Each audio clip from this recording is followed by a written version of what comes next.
Wala nang laman. Nabariyahan ko na kasi 1,000.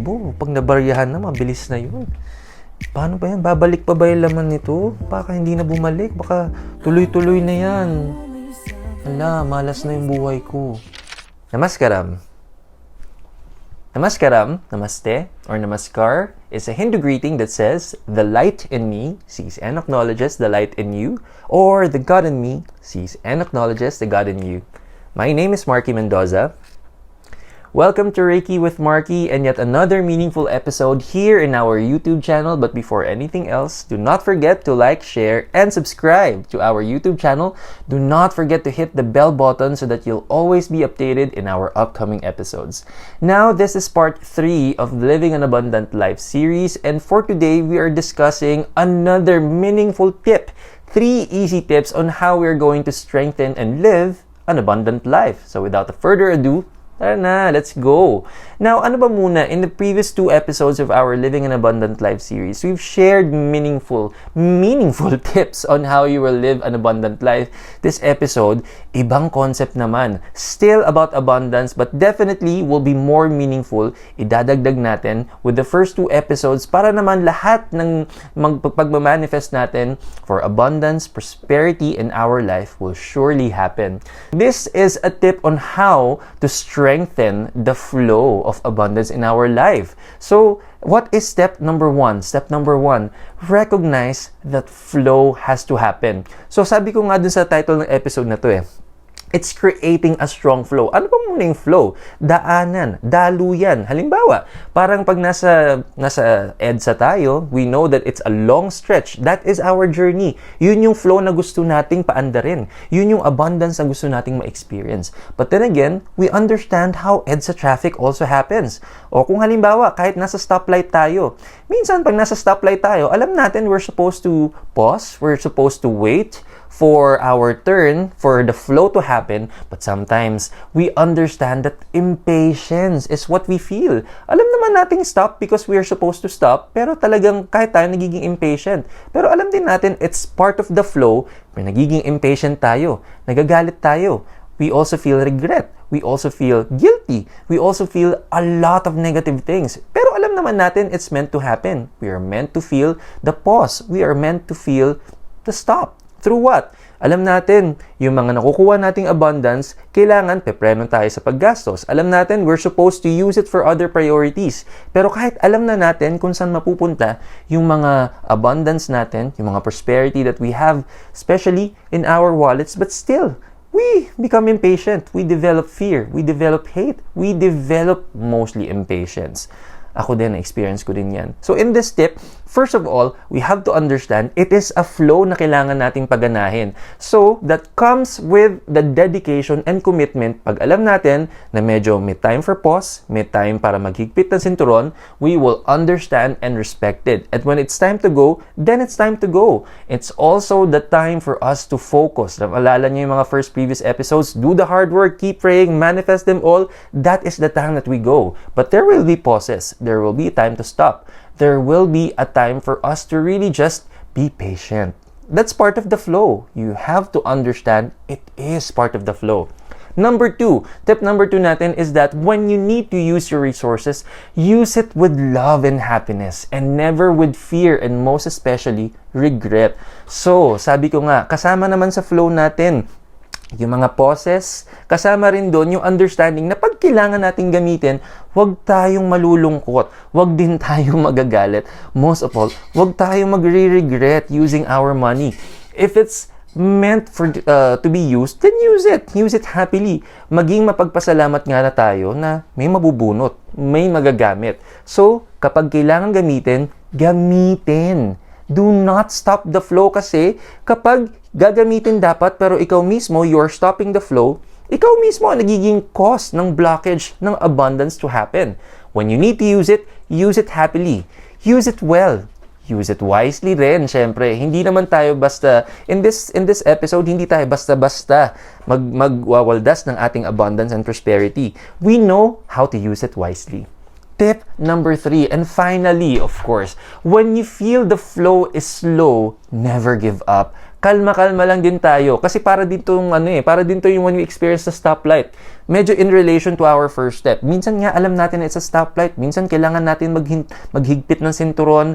Minsan kailangan natin to slow down. O kaya, minsan dire-diretso din tayo. Pero, kapag nakaka-experience tayo ng a little sluggish feeling in our abundance, our cue is to be patient. Our cue is trusting, syempre, because those 3 easy tips, yan ang gagawin natin every day, over and over. Ipapagsama din natin yung first 2 episodes about abundance and put them all together because, let's face it is a process. Itong episode natin today will add in that process. Kayo naman, baka meron kayong mga topics that you want us to discuss in our upcoming episodes. Please leave a comment down below para naman feature namin yan in our upcoming episodes at matulungan namin kayo.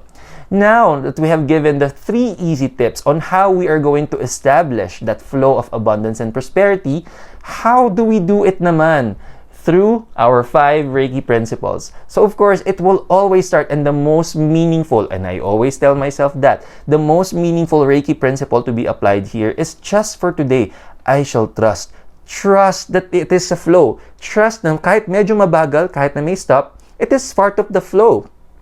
Trust na kahit nagagamitin natin yung abundance natin, babalik at babalik ito. Trust that it's only a lesson that we need to learn. Trust that patience is also developed when we learn to trust. Trust that love comes when you become more patient. You become more blessed. And you know what? Reiki principle number 2, just for today I shall work honestly. Let's face it, this is also what I tell myself. I easily tell myself, okay, kapit lang, be patient. But also me, being honest, I also sometimes feel impatient. And you have to be honest. There will be times na talagang i-challenge yung patience natin. Be honest, acknowledge, and then babalik tayo sa step number 1, syempre. Magtitiwala na naman tayo. Because again, when we feel it, that's being honest. But when we surrender to trusting, we also surrender to God's plans. Nakalaan yan for us. Magtiwala lang. Because Reiki principle number 3, just for today, I shall receive all blessings. Hindi porke hindi pa dumarating yung blessing, parusa na agad. Lagi ko yung paalala.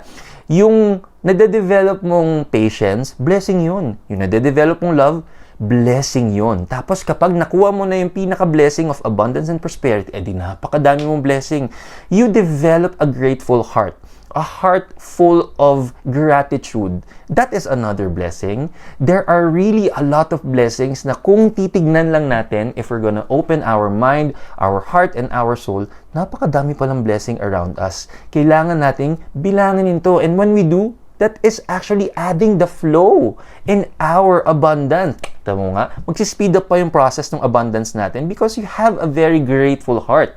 And our Reiki principle number 4, just for today, I am at peace. I know, ito na naman tayo. I know that, minsan yung magiging impatience natin, it leads to having restful sleep. Opposite. It leads to, Diyos ko, yun ang iisipin mo gabi-gabi. Instead na ikaw makakatulog ka, lagi mo iniisip, mauubos na talaga, wala ng pera. The more that we keep thinking of it, the more that we focus on these negative energies, the more that we don't get to rest. And alam natin, yung mind natin, the more that we use our mind and our physical body and our emotions, our heart, because we need to do what we have to in our work. Pero pag uwi sa bahay, imbis na pinapahinga na natin to, we focus on these negative energies, parang lalo tayong gigising na mas mahirap. Parang lagi tayong gigising na parang mas pagod o mas parang hindi tayo well rested. Kasi nga, yung pinaprocess natin sa mind natin, yung pinaprocess nating emotion sa heart natin, pagod na nga yung physical body natin, tas hindi pa natin naaayos yung mga how we're going to shift our mindset and our emotions to be balanced. Tulungan natin yung sarili natin. In every step that we're going to add in here, it also allows us to develop a better version of ourselves. How? By being very patient lalo sa sarili natin as we go through this process. And you know what? Once we do, the 5th Reiki principle, just for today, I shall be respectful of all life. And I always say this, of course, you will mostly develop self-respect kasi the more you develop discipline, the more you develop a strengthened pattern on how you will trust and do this over and over, do the hard work, pray and surrender to God, and remember to make this flow steady, you will develop more self-respect because nagagawa mo siya. You develop a better version of yourself. And once you do, even the people around you will keep discovering that, and you will become an inspiration among others. That in itself, imagine mo, in-apply mo lang sa sarili mo just by watching this video and applying it in real life, you can be the blessing of others when they see that it is finally working for you. And the thing is, we have to keep doing this over and over and over. And even the first 2 episodes, we applied them all together with this until eventually we get the level of comfort, and then magtitiwala na tayo, magtitiwala. In the end, we will realize, kaya pala, now I know the difference. Now I can inspire more people because I've done it and it truly works. And I'm telling you, ginagawa ko rin to every day, and it has worked essentially in my life and even my students. Now you have this blessing. Your blessing is to also share this with your friends and family para naman tuloy-tuloy din itong flow na to. Sa iba naman mapupunta yung blessing. And that is it for our episode for today. If you like our episode for today, do not forget to give it a good thumbs up. And also, naka-flash din sa screen natin. If you have any personal dealings, personal situations that you may be needing our spiritual advice and guidance, send us an email. We will also honor your identity should you wish to remain anonymous. And do not forget na marami pang kasunod, marami pang easy tips na madadatnan dito in our YouTube channel. So again, do not forget to like, share, and subscribe to our YouTube channel and leave a comment down below.